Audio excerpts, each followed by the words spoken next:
Remember falling down and hurting your knee as a kid, and a parent or a loved one would give you a hug and for some reason that would make you feel better? Have you ever wondered why? Well, Rachel Frazer, a current student at Columbia, is tackling this question with her research. Growing up, I was very close with my family members, and as most of them suffered from chronic pain, I wanted to know if there was a way that I could alleviate their pain using more natural methods, such as touch. Kind of like when you're a kid and you fall down and hurt yourself, and the one thing that can make you feel better is a hug from your mom or your loved one. So naturally, when I came to grad school here at Columbia, I joined the lab of Ishmail Abdus-Saboor, who studies how the brain processes touch. Special cells in our bodies called neurons communicate information from our bodies to our brains. And neurons can have a variety of different characteristics that affect what type of information they send. So previous literature has shown that there are these specific types of neurons in the skin that are activated when it comes to pleasurable touch or the gentle caress of a brush, for example. And mice have a similar type of neuron in their skin that responds to gentle brushing. And previous research from our lab has shown that activating these sensory neurons in the skin, called B4 lineage neurons, actually releases positive, rewarding chemicals in the brain, such as dopamine.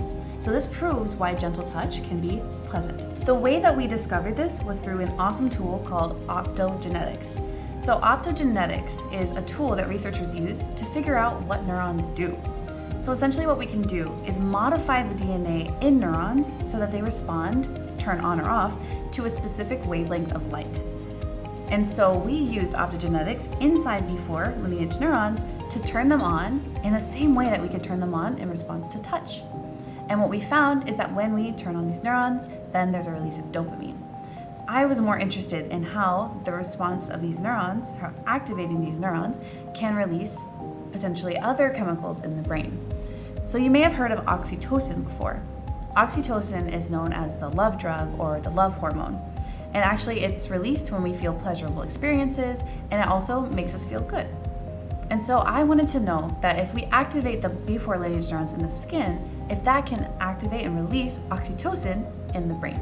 So I hope that my research can help relieve chronic pain. This line of research is incredibly important to help develop medical tools as alternatives to the existing pain medications that we have today, which can be harmful. Thank you for watching this edition of Late Night Science. Stay tuned for our in-person events and please watch our other videos. And don't forget to like and subscribe.